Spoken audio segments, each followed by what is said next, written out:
राज्यसभा के रण में सपा ने दाव खेला। दाव निर्दलीय प्रत्याशी पर खेला गया, चाल चली गई।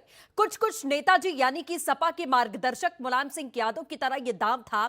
इस दाव में बसपा टूट की कगार पर पहुंच गई। बसपा के साथ विधायकों ने सपा को समर्थन दिया। कोशिश यही थी कि निर्दलीय प्रत्याशी को जिताया जाए, लेकिन सपा की इस चाल ने बसपा से अदावत कर ली। तो यह जाहिर है कि अंदर खाने सपा की बीजेपी से दोस्ती देखी गई। तो ऐसा नहीं है कि सपा ने बसपा के साथ में ऐसा पहली बार किया। हालांकि 2018 से करीब आए 2019 लोकसभा चुनाव के दौरान साथ रहे। नेताजी के नक्शे कदम पर अखिलेश के मास्टर स्ट्रोक ने दिलाई 2003 की याद। 17 साल पहले मुलायम ने चली थी ऐसी चाल। बसपा तोड़कर यूपी में बना ली थी सरकार।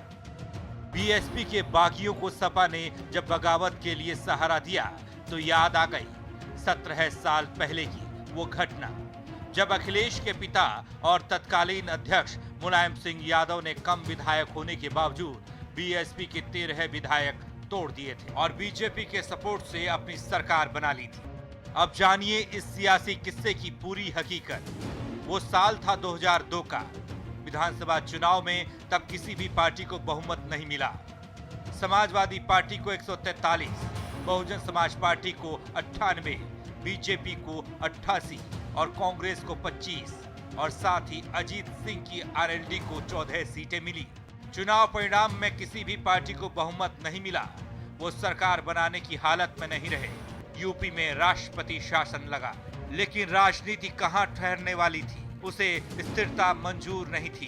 बीजेपी ने तब सरकार बनाने की कवायद की और 3 मई 2002 बीजेपी और आरएलडी के समर्थन से बसपा की मायावती मुख्यमंत्री बन गईं। लेकिन 2003 आते आते अस्थिरता बदल गई।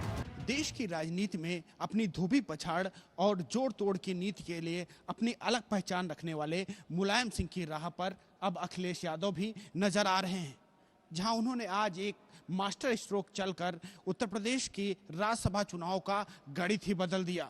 ये बिल्कुल उसी तरह है जिस तरह से 2003 में मुलायम सिंह ने बसपा विधायकों को तोड़कर अपनी सरकार बना ली थी। निर्दलीय विधायक रघुराज प्रताप सिंह पर पोटा के तहत केस लगा। बीजेपी ने तब पोटा हटाने की मांग की, लेकिन मायावती ने इसे ठुकरा दिया। इसके बाद ताज कॉरिडोर मामला सामने आया। इसमें यूपी और केंद्र आमने सामने आ गए। केंद्रीय पर्यटन मंत्री जगमोहन ने यूपी सरकार को जिम्मेदार ठहरा दिया, तो मायावती ने जगमोहन का इस्तीफा मांग लिया। सियासी स्थिरता और मुश्किल हो गई और आखिरकार मायावती ने 26 अगस्त 2003 को कैबिनेट बैठक बुलाकर विधानसभा भंग करने की सिफारिश के साथ राज्यपाल को अपना इस्तीफा सौंप दिया। लेकिन फिर राजनीति ने एक चाल चली। ये चाल कुछ इस तरह से थी कि बीजेपी विधायकों ने लालजी टंडन की अगुवाई में आनन फानन में राज्यपाल से मुलाकात कर उन्हें सरकार से समर्थन वापस लेने की जानकारी दी। तब राज्यपाल ने यह कहते हुए विधानसभा भंग नहीं की कि उनको मायावती सरकार से समर्थन वापसी का बीजेपी विधायकों का पत्र कैबिनेट के विधानसभा भंग करने के प्रस्ताव से पहले ही मिल चुका था। देखिए, जोड़ तोड़ की राजनीति के लिए केवल मुलायम सिंह को दोषी नहीं करार दिया जा सकता है। 89 के बाद से राजनीति में जो गठबंधन की राजनीति का प्रवेश हुआ, वो उसमें सभी दल भागीदार हैं। जोड़ तोड़ में चाहे आप मुलायम को, सपा को ले लीजिए, चाहे भाजपा को ले लीजिए, कांग्रेस तो तब से केवल समर्थन करने के स्थिति में रही है। बसपा ने भी यह काम किया। तो जिसको जहाँ पर दाव अपने पक्ष में लगा, सभी ने यह काम किया है। और मुलायम सिंह की पहली सरकार तो तमाम लोगों को जोड़ तोड़ के एंटी बीजेपी बनी थी। बीजेपी सबसे बड़ा दल होने के बाद भी सरकार नहीं बना पाई थी और सपा बसपा गठबंधन होने के बाद भी उनकी सरकार बहुमत नहीं मिली, तो कांग्रेस और लोकदल ने मिलकर के सपोर्ट किया था। इसके बाद तस्वीर में मुलायम सिंह यादव सबके सामने आए। 26 अगस्त को मुलायम सिंह यादव ने सरकार बनाने का दावा पेश किया। 27 अगस्त को बीएसपी के 13 विधायकों ने मुलायम सिंह यादव को समर्थन दिया। इसके लिए राज्यपाल से मुलाकात कर मुलायम सिंह यादव को समर्थन का पत्र सौंपा गया। बसपा ने इसका विरोध किया और दल बदल निरोधक कानून सदस्यता खारिज करने की मांग की। सियासत में विधायकों का टूटना बिखरना कोई नई बात नहीं है, फिर चाहे सरकारों का बनना हो या गिरना, चुनाव चाहे राज्यसभा का हो या राष्ट्रपति का।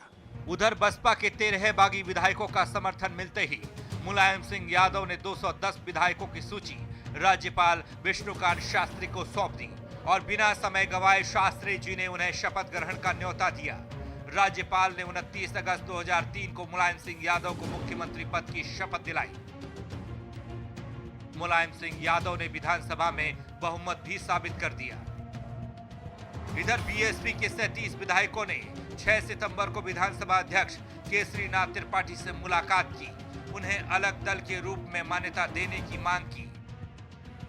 केसरीनाथ त्रिपाठी ने उसी शाम इस विभाजन को मान्यता दे दी, जबकि 13 विधायकों के दल बदल मामले में वो अब तक कोई फैसला नहीं कर पाए थे। इसके बाद पूरा मामला कोर्ट में चला गया। हाईकोर्ट ने 12 मार्च 2006 को अपना फैसला सुनाया। अदालत ने बसपा से 37 विधायकों के विभाजन को अलग दल के रूप में मान्यता देने की विधानसभा अध्यक्ष के फैसले को खारिज कर दिया। हाईकोर्ट के इस फैसले पर दोनों ही पक्षों ने सुप्रीम कोर्ट का दरवाजा खटखटाया। सुप्रीम कोर्ट ने 14 फरवरी 2007 को अपने फैसले में बसपा में हुई टूट को अवैध करार दिया और 13 बागी विधायकों की सदस्यता खारिज कर दी। लेकिन तब तक 2007 का विधानसभा चुनाव आ चुका था। विधायकों को अपने दल से तोड़ने में या खरीद फरोख्त करने में भले राजनीतिक पार्टियां अपनी जीत समझती हों, लेकिन लोकतंत्र के लिए ये सही नहीं है। लखनऊ से अमीश के साथ चंद्रमणि शुक्ला, R9 TV।